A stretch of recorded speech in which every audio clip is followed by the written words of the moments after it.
Hi, welcome to Codeivo. Hope you're all doing good. This is a new series that we are starting in Codeivo English, and here we are trying to solve problems in HackerRank right from very basic problems all the way up to difficult problems, so that you can learn problem solving by following this series. So if you are a beginner, you have just learnt a language, or you are trying to learn a language and trying to get into problem solving or competitive programming, so you can follow this. This is not going to be a series for intermediate people. It is designed for beginners. So we are starting from very basic problems and we are ramping up the speed as we go on. So all the problems from this series are going to be from HackerRank. You can follow the series very well, and all the links to the questions will be given in the description, so you can solve the questions then and there right when you see the video. Okay, so that is what we have planned for this series, and in today's episode we'll be solving a very simple problem, and we'll get to know how HackerRank works and how to use HackerRank properly. Okay, so you just have to create an account for HackerRank. You can just sign in with your Google account, so that is fine. And I have started a new account just for this series, and this is the first question that we are going to solve. So yeah, like the HackerRank interface is very simple to use. You don't have to worry about anything. I'll just leave the link to this problem in the description, so you can just go ahead and use that link to get into this problem. So it is a very simple problem. It is just adding two numbers.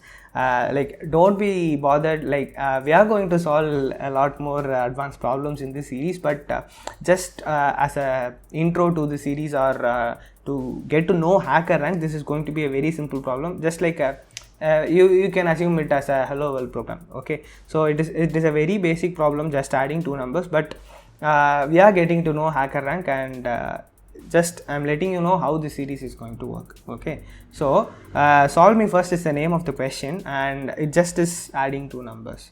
And when you come down, you can see this code area where you are going to write your code, and the language that we are preferring for this series is C++.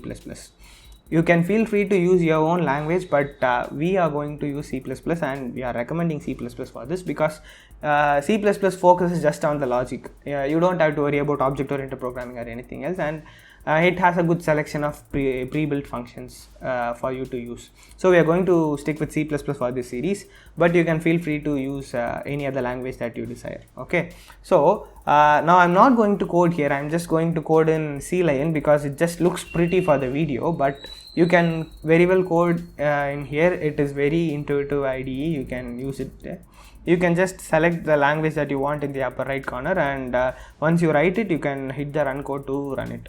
Okay, now with that all these things out, we'll get into the coding and we'll see how things are going. Okay, this is a very simple question. I'm just getting you acquainted with HackerRank and how the series is going to work. Okay, that's it. Now I have come into CLion, and we are in the presentation mode, so you are not going to see anything else. You're just going to see the code. Okay, so I'm going to include the header file. Okay, so I'm going to use IOStream. If you know C++, there is a plethora of header files that you can use. Okay, you can very well use bit/stdc++.h, which is a collection of every header file. So you will have every single default function that you will need in bits/stdc++, but for the sake of simplicity, I'm just going to go with IOStream. And the next thing that we're going to use using namespace std. Okay, so if I haven't told that already a million times, this series is just going to be for beginners. So if you are not even comfortable in a language, it is completely fine. We'll also get into how the syntax of a language works, I mean specifically in C++, but you'll learn everything in this series, right from problem solving, also mastering a language and everything. Okay, so using namespace std, this is required to use cin and cout functions. The cin and cout functions are used for input and output, and they are from the standard library. So if you are not using namespace std line, you would have to mention that it is from the standard library every single time that you're going to use it. So that will look like std scope resolution operator cin. So this two colons followed by each other is called a scope resolution operator, and that is telling that it is from the std library. Okay, so instead of doing that for every single time that you're going to use cin, you're just telling that I'm going to use methods from standard library with this line called using namespace std, and after that we are just going to have our main function.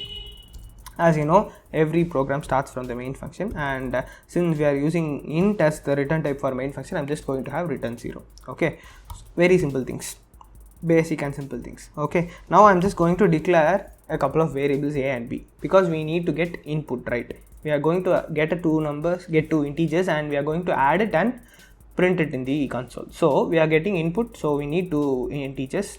So I have declared a and b, and I'm going to get input a and b from console using the cin method. Okay, so using cin we have got input for a and b, cin a and b, and the operator that we have used here is called extraction operator.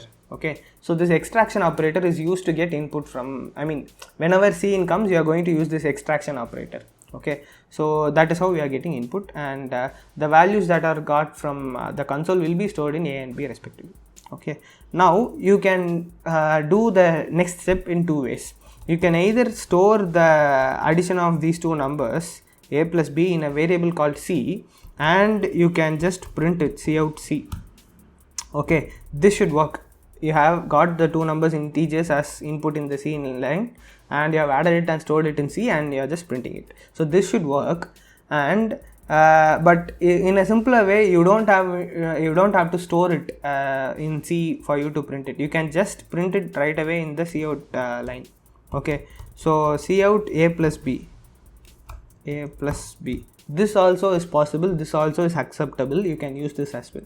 So I think that is it. Now we'll just copy this from C line, and I'll just paste it here in HackerRank, and we'll run this code. Okay, and it says congratulations, your sample test cases has been passed.